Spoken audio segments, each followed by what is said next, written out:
दर्शकबिन नमस्कार। कार्यक्रम समृद्धिका पाइलामा तपाईहरूलाई हार्दिक स्वागत छ। म दुर्गा भट्ट। लुम्बिनी प्रदेश सरकार आन्तरिक मामिला तथा सञ्चार मन्त्रालयको सहकार्यमा एनटिभी कोहलपुरले तयार पारेको कार्यक्रम समृद्धिका पाइला तपाईँ हरेक मङ्गलबार साँझ 7:30 बजे र बुधबार बिहान 9:30 बजे एनटिभी कोहलपुरमा हेर्न सक्नुहुन्छ। साथै यो कार्यक्रम एनटिभी न्युजमा हरेक बिहीबार साँझ 7 बजेको समाचारपछि पनि प्रसारण हुने गर्दछ। यस कार्यक्रममा हामी प्रदेश सरकारले गरेको विकास निर्माण, अघि सारेका नयाँ योजनाहरू, शिक्षा, स्वास्थ्य, रोजगारी र सम्भावना लगायतका विषयमा केन्द्रित रहेर चर्चा गर्ने गर्छौं। दर्शकवृन्द, सुरुमा लागौं आजका विषयवस्तुतर्फ।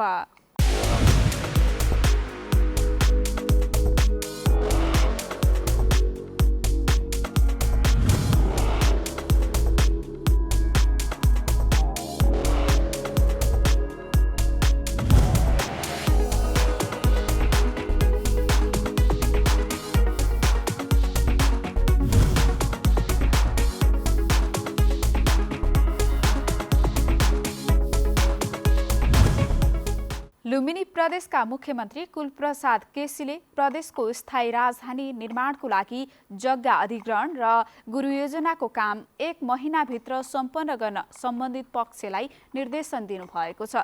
जग्गा अधिग्रहण कार्यदलको प्रथम बैठकलाई सम्बोधन गर्दै मुख्यमन्त्री केसीले जग्गा अधिग्रहण र गुरु योजना निर्माणको काम तीव्र गतिमा अघि बढाउन निर्देशन दिनुभएको हो।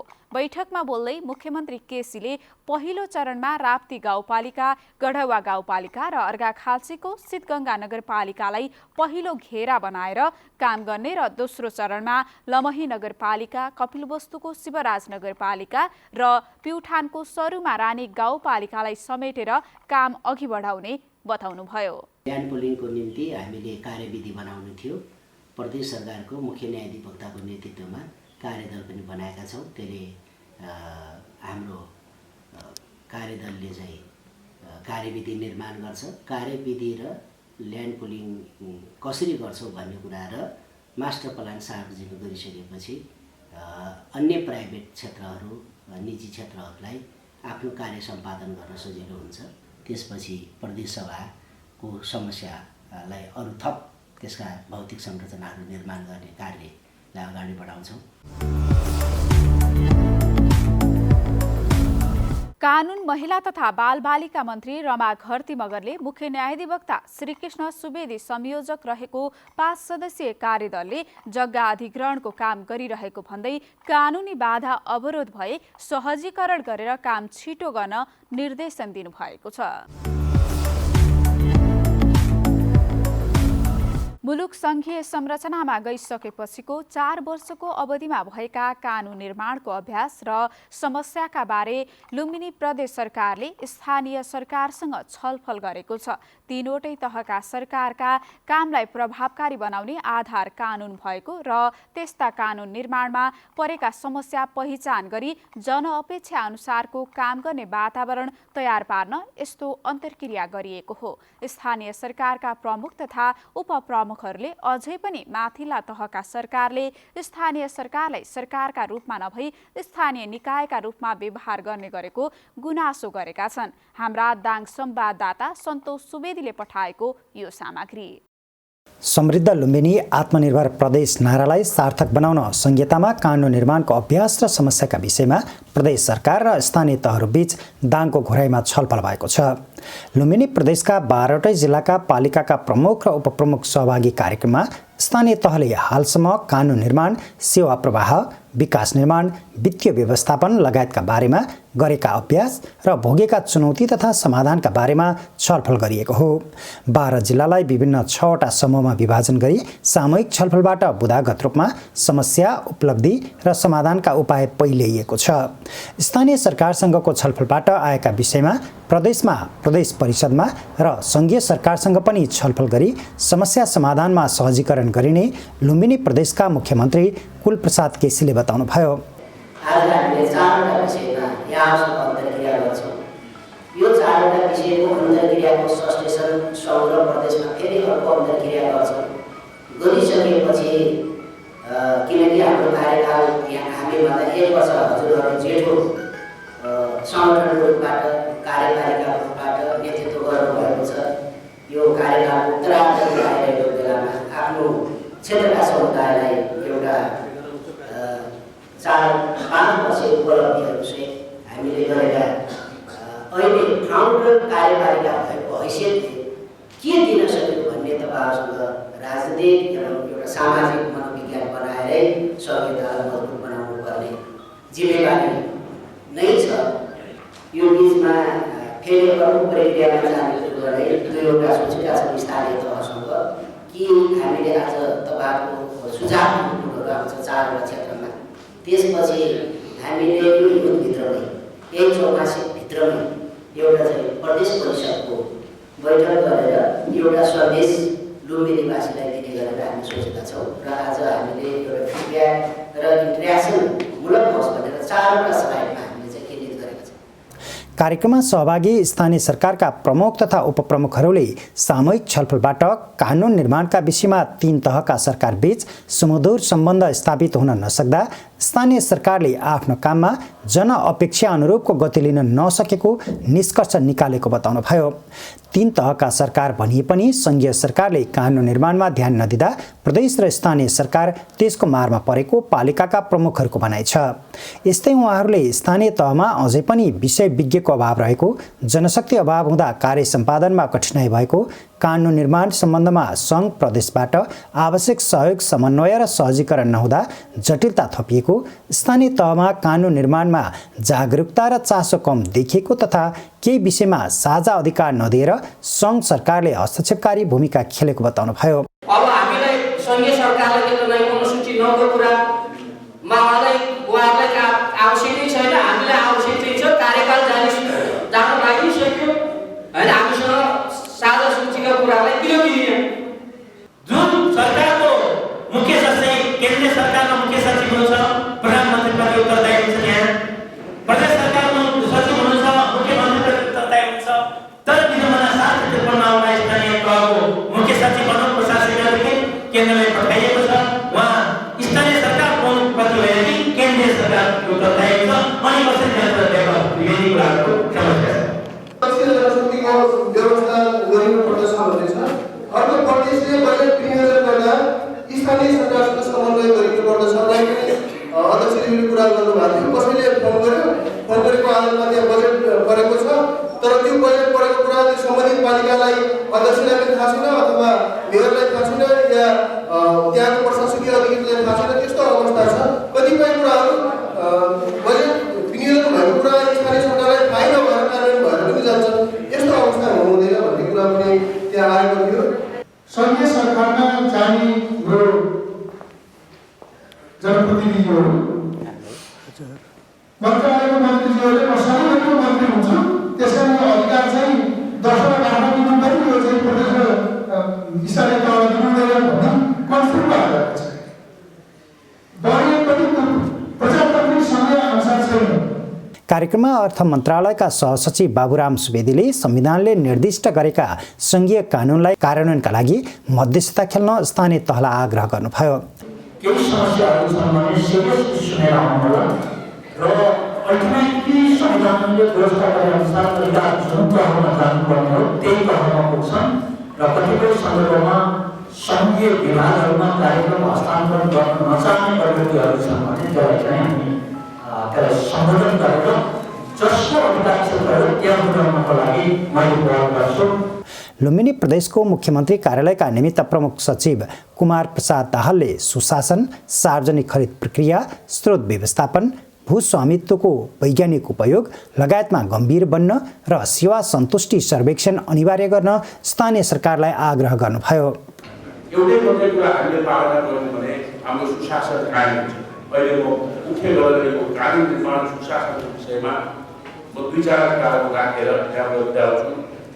हामीले सुशासनलाई जोड्ने विषय भनेको के हो भन्दाखेरि एउटा सार्वजनिक खरिद व्यवस्थापन, त्यसपछि स्रोत व्यवस्थापन, यहाँबाट हाम्रा सुशासनका कुराहरू सुरु हुन्छन्। कार्यक्रममा प्रदेशका कानुन सचिव राजेन्द्र थापाले कानुनको जगमा टेकेर पालिकाहरूले काम गर्नुपर्नेमा केहीले नजानेर तथा केहीले लापरवाही गरेरै कानुन मिच्ने काम गरिरहेको बताउनुभयो। संविधानले साझा अधिकारको सूचीमा पनि प्रदेश र स्थानीय तहले सोझै कानुन बनाउन सक्छ भन्ने क्लियर बोलिसकेका छ। सङ्घको कानुन बनेपछि बनाउनु पर्छ भनेको छैन। त्यसो हुँदा कानुन बनाउन मिल्छ, कानुन बनाएर जानियो। सङ्घको या प्रदेशको नबनेको कारणले थानिएलाई कानुन बनाउन रोकिँदैन। आफूलाई आवश्यक परेको विषयमा एकल अधिकार साझा अधिकार दुवै विषयमा कानुन बनाउन मिल्छ। हाम्रो सङ्घीयतालाई बलियो बनाउनको लागि खास गरी स्थानीय तह र प्रदेश सरकारले प्रदेश र स्थानीय तहका कानुनहरू मजबुत हुन जरुरी छ। ती सिद्धान्तका आधारमा मजबुत हुनु जरुरी छ, ती स्रोतका आधारमा मजबुत हुनु जरुरी छ, ती कानुन निर्माणका मान्य सिद्धान्तका आधारमा बनेका कानुनहरूले चाहिँ जरा गाड्नु जरुरी छ। लुम्बिनी प्रदेशका 12वटै जिल्लाका पालिकाका प्रमुख र उपप्रमुख सहभागी कार्यक्रममा स्थानीय तहले हालसम्म कानुन निर्माण, सेवा प्रवाह, विकास निर्माण, वित्तीय व्यवस्थापनको बारेमा गरेका अभ्यास र भोगेको चुनौती तथा समाधानका बारेमा छलफल गरिएको हो। 12 जिल्लालाई विभिन्न 6वटा समूहमा विभाजन गरी सामूहिक छलफलबाट बुदागत रूपमा समस्या, उपलब्धि र समाधानका उपाय पहिलाइएको छ।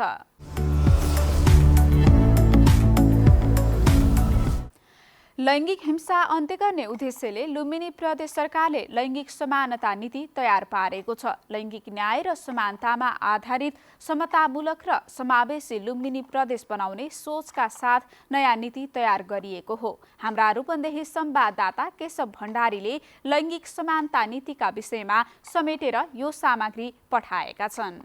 लुम्बिनी प्रदेश सरकार कानुन, महिला बालबालिका तथा ज्येष्ठ नागरिक मन्त्रालयले तयार गरेको मस्यौदामाथि बुटवलमा छलफल भएको छ। छलफलमा बोल्दै कानुन, महिला बालबालिका तथा ज्येष्ठ नागरिक मन्त्री रमा घरतीले समानताका नीति स्थानीय तहका लागि मार्गदर्शक बन्ने बताउनुभयो। लैङ्गिक समानता सम्बन्धी राष्ट्रिय नीतिले लैङ्गिक समानतायुक्त राष्ट्रको निर्माण परिकल्पना गरेको हुन्छ भने प्रदेशको नीतिले लैङ्गिक समानता भएको प्रदेश निर्माणको सोच राख्नु पर्ने हुन्छ। लैङ्गिक समानता प्राप्तिमा हाम्रो समाजको संस्कार संरचनागत स्वरूप नै प्रमुख बाधक रहेको भन्ने मैले बुझेको छु। नीतिलाई सबैको सुझाव समेटेर नमुना बनाइने पनि उहाँले बताउनुभयो। यही नीतिलाई आधार मानेर अन्य विषयगत मन्त्रालय र स्थानीय तहले पनि आफू अनुकूल नीति बनाउन सक्ने उहाँको भनाइ छ। अन्तर्राष्ट्रिय प्रतिबद्धता पूरा गर्नको लागि पनि हामीले लैङ्गिक समानता सम्बन्धी नीतिको आवश्यकता रहेको छ। हामीलाई नीतिले उल्लेख गरेका रणनीति, कार्यनीतिभित्रका कार्यान्वयन गर्नुपर्ने कुराहरू र बुदाहरूलाई नीतिगत व्यवस्थामा संस्थागत रूपमा नै लगेर प्रभावकारी कार्यान्वयनको जरुरी छ। कानुन, महिला बालबालिका तथा ज्येष्ठ नागरिक मन्त्रालयका सचिव राजेन्द्र थापाले बहुविभेदमा परेका सीमान्तकृत समुदायको आवश्यकता र पहुँच बारे पनि नीतिमा समेटिने बताउनुभयो। बहुविभेद एउटा मात्र विभेद, लैङ्गिक विभेदता मात्र होइन कि जातीय विभेद पनि सँगसँगै लैङ्गिक विभेदभित्र दलित महिलाको समस्या झन् बढी। अझ दलित अपाङ्ग महिलाले चाहिँ भन्दा डबल ट्रिपल डिस्क्रिमिनेसन भन्छ, डबल डिस्क्रिमिनेसन ट्रिपल हो। यस्तोलाई सम्बोधन गर्ने गरी अलिकति नीति चाहिँ त्यस्तोलाई हामी कसरी सम्बोधन गर्नुपर्ने त्यो कुरा आइडिया हुन्थ्यो भन्ने एउटा। अरू विषयगत क्षेत्रको नीतिहरू पनि बनिसकेको अवस्था छैन अहिले। त्यसो भए अरू विषयगत क्षेत्रमा नीति नबनिसकेको अवस्थामा ती विषयगत क्षेत्रभित्रको लैङ्गिक नीति के हुने त? स्वास्थ्यमा लैङ्गिक नीति के हुने, शिक्षामा के हुने, आवासमा के हुने, रोजगारीमा के हुने, यातायात सम्बन्धी व्यवस्थामा के हुने, पर्यटनमा के हुने, ती कुरा ती सेक्टरल क्षेत्रलाई पनि समेट्ने गरी यहाँ आइदियो भने, किन अरू पोलिसी बनेन भने पनि ती अरू सेक्टरल क्षेत्रमा लैङ्गिक नीति चाहिँ यो हो। प्रदेश सांसद जल्पा भुसालले शिक्षा, स्वास्थ्य, रोजगारी, पूर्वाधार, पर्यटनमा लैङ्गिक नीतिमा के हुने भन्ने बारेमा मस्यौदा मौन रहेको भन्दै यसलाई समावेश गर्न सुझाव दिनुभयो। पुरुषमा अब पावर चाहिँ पुरुषमा लिन्छ, राष्ट्रपति बनाए पनि प्रधानमन्त्री बनाए पनि पावर चाहिँ पुरुषले हातमा लिएको छ। त्यसो भए हुनाले महिलाहरूले आफ्ना तरिकाले काम गर्न सकिरहेका छन् र त्यो पावरमा चाहिँ महिला जानुपर्छ। र बल्ल चाहिँ महिला हिंसा अन्त्य हुन्छ, लैङ्गिक विभेद अन्त्य हुन्छ। यौनिक तथा लैङ्गिक अल्पसंख्यक समुदायका नीतिमा लैङ्गिक तथा यौनिक अल्पसंख्यक समुदायको सहभागिता सुनिश्चित गर्न सुझाव दिएको छ। मस्यौदाका सहजकर्ता पूर्व सचिव प्रताप कुमार पाठकले लैङ्गिक न्याय र समानता कायम राख्न नीति कोसेढुङ्गा साबित हुने बताउनुभयो। दस्तावेजहरूको विश्लेषण गरिएको छ। त्यो विश्लेषणले प्रदेशको भूमिका के हुन सक्छ, कस्तो लैङ्गिक समानता नीति बनाउनु पर्छ भन्ने कुरोलाई त्यसले मार्गदर्शन गरेको छ। त्यसले जस्तो त्यसमा राज्यको अब्लिगेसन के हुन्छ, त्यसपछि आएर हाम्रो अहिले के प्रावधान छ, कार्यान्वयन गर्नुपर्ने प्रदेशले गर्नुपर्ने के कुराहरू छ र प्रदेशले के कुरामा ध्यान दिनुपर्छ भन्ने कुराहरू त्यहाँबाट आउँछ। अधिकार कर्मीहरूले विभेद अन्त्यका साथै शिक्षा, स्वास्थ्य र रोजगारीमा पहुँच कहाँ पुग्यो त्यो हेरेर मात्रै नीति बनाउन आग्रह गर्नुभयो। पुराना संस्कारलाई परिवर्तन गर्दै नीति लेख्नका लागि मात्र नभई कार्यान्वयनमा आउने गरी बनाउन पनि आग्रह गर्नुभयो। त्यसमा सुधार भएको अनुभूति कसरी गर्ने, त्यसलाई हामीले मापन कसरी गर्ने, आफै चाहिँ म इम्पावर भयो भनेर महसुस नगरेसम्म सधैँ गुनासो गरेर लैङ्गिक विभेद कहाँ भएको छ भन्ने कुरा हेर्दा त गर्भमा बच्चा आएपछि छोरी भएकै कारणले भ्रूण विनाश भएको छ नि त। त्यसलाई एड्रेस गर्ने हाम्रो रणनीति के छ त? होइन, अझै पनि प्रतिशतात्मक सुख पुरुषै बच्चा छोरा नै चाहिन्छ भनेर पनि अब यो त तराईमा अझ धेरै छ, हजुरहरूलाई थाहा छ। सामाजिक क्षेत्रमा काम गरेका व्यक्तिहरू, नागरिक अगुवाहरू, हामी जस्तै सञ्चारकर्मी, सञ्चार संस्थाहरू हुन सक्लान्, तिनीहरूको प्रतिनिधित्व कहाँ छ त? तपाईँहरूले त्यो प्रतिनिधित्व किन खोज्नुहुन्न? नीतिले सबै क्षेत्रमा सारभूत लैङ्गिक समानता कायम गरी प्रदेशको सामाजिक तथा आर्थिक रूपान्तरको आधार निर्माण गर्ने लक्ष्य लिएको छ। प्रदेश तथा स्थानीय तहका नीति, रणनीति, योजना, संरचना, कार्यक्रम र बजेटमा लैङ्गिक समानता तथा सामाजिक समावेशीकरणको विषय मूल प्रवाहीकरण गर्ने नीतिको लक्ष्य छ। लैङ्गिक समानताका लागि पुरुषहरूलाई जिम्मेवार र संवेदनशील बनाउन क्षमता अभिवृद्धि गराउने कुरा नीतिमा समावेश छ। घरैसी काममा पुरुषको सहभागिता बढाउने र घर बाहिरका काममा महिलालाई प्रोत्साहन गर्ने कार्यनीतिमा छ। नीतिले लैङ्गिक समानताका आधारमा महिला, बालबालिका एवं यौनिक तथा लैङ्गिक अल्पसंख्यक समुदायका व्यक्तिको बहुपक्षीय सशक्तिकरण तथा विकासका लागि नीतिगत, कानुनी तथा संरचनागत क्षमता सुदृढ गर्न विभिन्न कार्ययोजनाको परिकल्पना गरेको छ। महिला अधिकारमा आधारित लैङ्गिक उत्तरदायी शासन पद्धति सुनिश्चित गरी लैङ्गिकतामा आधारित सबै प्रकारका हिंसा र विभेद अन्त्य गर्न अभियान चलाउन निर्देशन गरेको छ। लैङ्गिक समानताका लागि मनोव्यवहारगत परिवर्तन प्रोत्साहन गरिने कार्ययोजना छ। विकास र शासनका सबै क्षेत्रमा लैङ्गिक समानता कायम गर्न सकारात्मक विभेदको पद्धति निर्माण गरी कार्यान्वयन गरिनेछ। समानता नीति स्थानीय तहका लागि मार्गदर्शक बन्ने कानुन, महिला, बालबालिका तथा ज्येष्ठ नागरिक मन्त्री रमा घरतीले बताउनुभयो। नीतिलाई सबैको सुझाव समेटेर नमुना बनाइनेछ। यही नीतिलाई आधार मानेर अन्य विषयगत मन्त्रालय र स्थानीय तहले आफू अनुकूलका नीति बनाउन सक्ने मन्त्री घरतीको भनाइ छ। लुम्बिनी प्रदेशको स्थायी राजधानी राप्ती उपत्यका देउखुरीबाट स्वास्थ्य, जनसङ्ख्या तथा परिवार कल्याण मन्त्रालयले कामकाज थालनी गरेको छ। मुकाम बुटोलबाट हुँदै आएको मन्त्रालयको काम स्थायी राजधानीबाट सुरु गरिएको हो। हाम्रा दाङ संवाददाता दशरथ घिमिरेले पठाएको सामग्री अबको प्रस्तुतिमा। लुम्बिनी प्रदेशको स्वास्थ्य, जनसङ्ख्या तथा परिवार कल्याण मन्त्रालयले मन्त्रालयको सबै कामकाज स्थायी राजधानी राप्ती उपत्यकाबाट सुरु गरेको छ। राप्ती गाउँपालिका वडा नम्बर 5 को वडा कार्यालय प्रयोग गर्दै आएको सरकारी भवन मन्त्रालयलाई हस्तान्तरण गरिएको थियो। सोही भवनबाट मन्त्रालयको कामकाज सुरु गरिएको छ। स्वास्थ्य, जनसङ्ख्या तथा परिवार कल्याण मन्त्री इन्द्रजित थारू र राज्य मन्त्री बिमला कुमारी खत्रीले मन्त्रालयको उद्घाटन गर्नुभयो। स्थायी राजधानीको पूर्ण कार्यान्वयनका लागि मन्त्रालयको कामकाज सुरु हुनुले सकारात्मक सन्देश दिने मन्त्री इन्द्रजित थारूले बताउनुभयो। कर्मशः सबै मन्त्रालयहरू र मुख्यमन्त्रीको सम्पर्क कार्यालय पनि यहाँ खुलिसकेको अवस्थामा बिस्तारै हामी सबै मन्त्रालयहरूलाई ल्याउने योजनामा रहेको कुरा पनि यहाँलाई जानकारी गराउन चाहन्छु। र अलिकति हाम्रो राप्ती प्राविधिक स्कुललाई स्थानान्तरण गर्ने बित्तिकै अलि सहज वातावरण सिर्जना हुन्छ। त्यो पनि सरस्वती माविको जग्गा सिटिभिटी को स्वामित्वमा गइसकेपछि उहाँहरूलाई त्यो सर्ने बजेट कार्य सहज हुने भएको हुनाले त्यो प्रक्रिया पनि अगाडि बढिरहेको यहाँहरू सबैलाई म जानकारी गराउन चाहन्छु। त्यो प्रक्रिया पुरा हुने बित्तिकै सिटिभिटीले जग्गा प्राप्त गर्ने बित्तिकै उहाँहरू सर्नुहुन्छ र त्यो ठाउँमा प्रदेशका सबै मन्त्रालयहरू आउने वातावरण हामी सिर्जना गरिरहेका छौँ। थाई राजधानीको गुरु योजना पनि निर्माण हुने अन्तिम चरणमा पुगेको छ। कन्सल्टेन्टले जनवरीसम्ममा हामीले गुरु योजना बुझाउँछौँ भनिसक्नु भएको छ। गुरु योजना आउने बित्तिकै हामी जग्गा विकास कार्यक्रम र प्रशासनिक क्षेत्रमा डिपिआर तयार पारेर यसै आर्थिक वर्षमा बहुवर्षीय टेन्डरहरू खोल्ने स्पिरिट सहित प्रदेश सरकारले काम गरिरहेको अवस्था छ। मन्त्रालयले गर्ने सबै कामकाज राप्ती गाउँपालिका वडा नम्बर 5 सिसनियामा स्थापना भएको मन्त्रालयबाट थालिएको हो। मन्त्री, राज्यमन्त्री, स्वास्थ्य सचिव लगायत मन्त्रालयका कर्मचारीहरूले यहीँ बसेर सेवा दिने व्यवस्था मिलाइएको छ। मन्त्री र कर्मचारीको क्वार्टर समेत बन्दोबस्त गरिएको छ।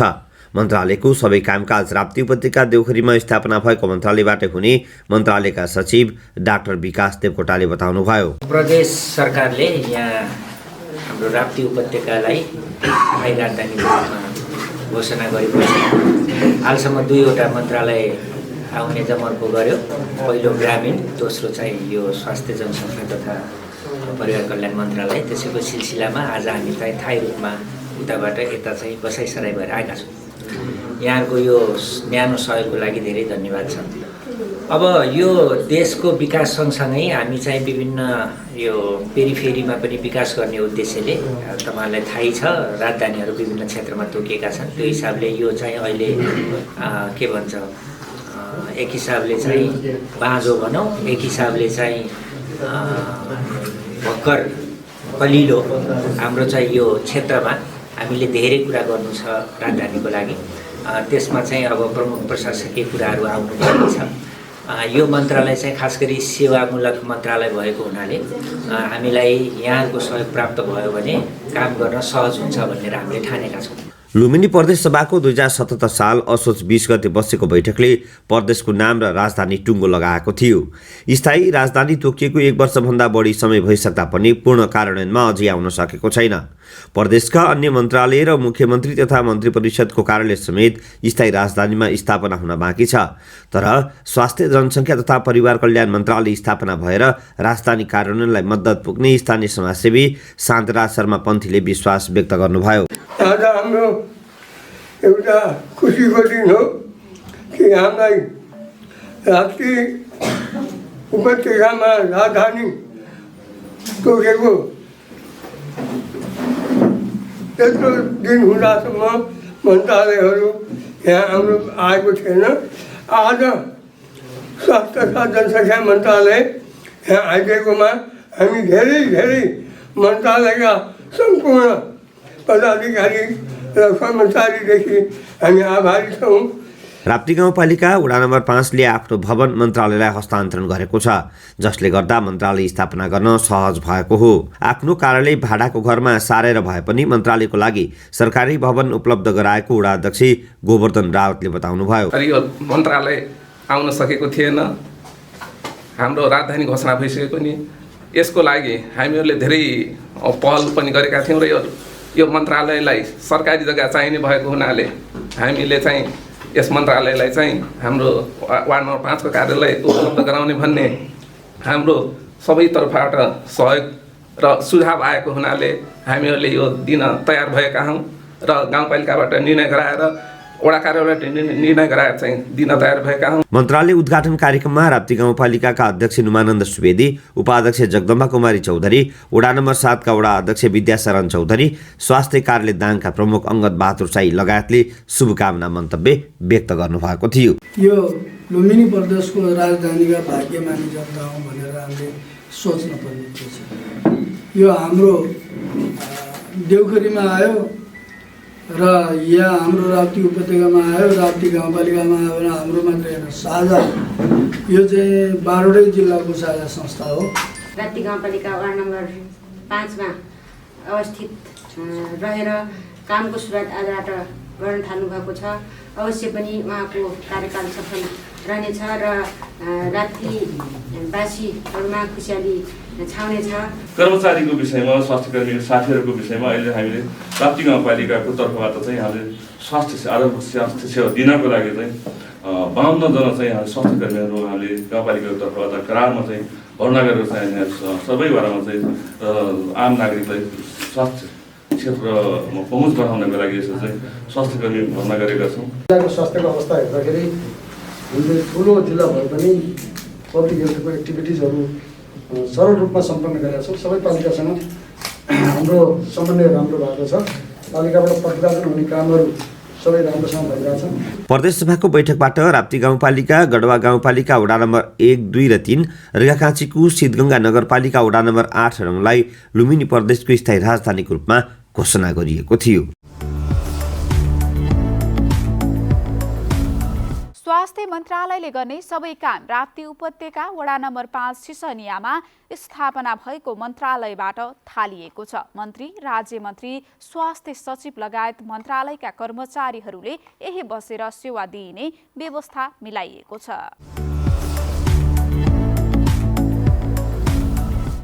हवस् त दर्शकबिन, आजका लागि कार्यक्रम समृद्धिका पाइला यति नै। अर्को हप्ता नयाँ विषयवस्तु सहित उपस्थित हुने नै छौँ। कार्यक्रम उत्पादनमा सहयोग गर्ने सम्पूर्ण सहकर्मीहरूसँगै मलाई पनि बिदा दिनुहोस्। नमस्कार।